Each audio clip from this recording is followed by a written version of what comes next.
हरे कृष्णा।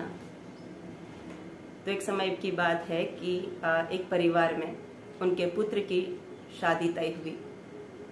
तो काफ़ी समय के बाद शादी हो रही थी पुत्र की। तो सब लोग बहुत प्रसन्नचित्त थे, बहुत धूमधाम से शादी की तैयारियां चल रही थी। अब शादी का जो मुहूर्त निकला वो ब्रह्म मुहूर्त का निकला था और शादी के लिए जो लड़की का घर था वो इस पार से उस पार जाना था। बीच में नदी थी, नदी पार करके जाना था। तो अब सबने सोचा कि हमें सुबह देर ना हो जाए, ब्रह्म मुहूर्त निकल ना जाए, तो इसलिए हमें क्या करना है कि आज शाम से ही नदी किनारे बैठ जाना है और रात होते होते हम वहां से नाव में बैठकर नदी पार कर लेंगे। तो समय पर लड़की के घर पहुंच जाएंगे ताकि सब कुछ शादी ठीक ठाक से हो जाए।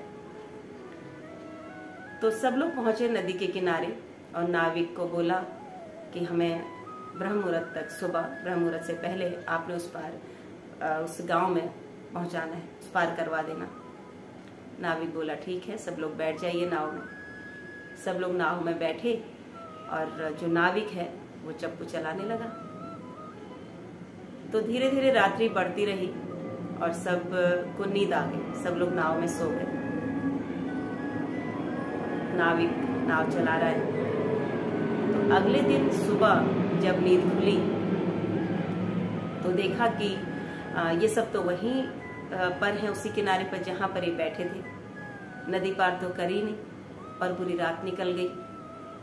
तो सब लोग, एक उठा, दूसरा उठा, तीसरा उठा, तो सब लोग जो है उस नाविक पर गुस्सा होने लगे कि हमने तुम्हें बताया था कि हमें ब्रह्म मुहूर्त से पहले नदी पार करवा देना और तुमने हमें नदी पार नहीं करवाया। सब उस नाविक पर क्रोधित होने लगे, उस पर अपना गुस्सा निकालने लगे। तो नाविक बोला कि देखो मैं कितना पसीने से तरबतर हो गया हूँ, मैंने तो पूरी रात्रि नाव चलाई, पूरी रात्रि मैंने चप्पू चलाया है।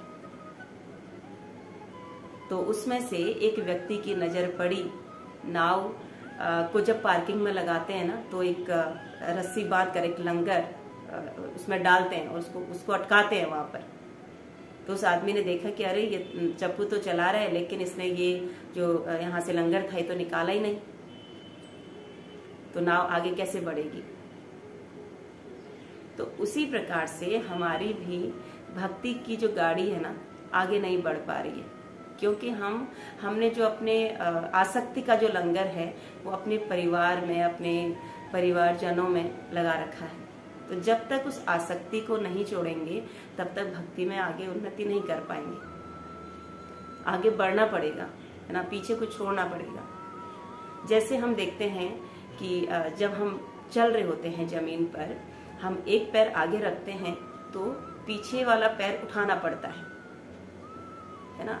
तो जब आगे बढ़ रहे हैं तो पीछे वाले कदम को छोड़ना है। तो धीरे धीरे आगे बैलेंस बढ़ते हुए, दोनों पैर आगे बढ़ाते हुए फिर हम अपनी मंजिल तक पहुंचते हैं। उसी प्रकार से भक्ति में भी है कि जब तक हम संसार की वस्तुओं से, संसार के लोगों से अपनी आसक्ति को नहीं छोड़ेंगे, नहीं तोड़ेंगे, तो तब तक हम भक्ति में आगे नहीं बढ़ पाएंगे।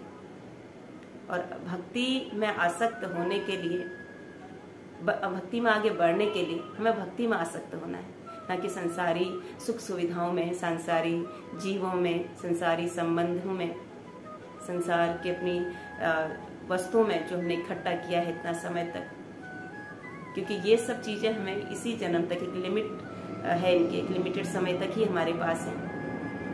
उसके बाद हमें इनको छोड़कर जाना ही है, या तो ये हमें छोड़ देंगे या हमें इन्हें छोड़ के जाना पड़ेगा। लेकिन भगवान की भक्ति एकमात्र ऐसा है जो हमारे साथ इस जीवन में भी रहेगा और अगले जीवन में भी रहेगा।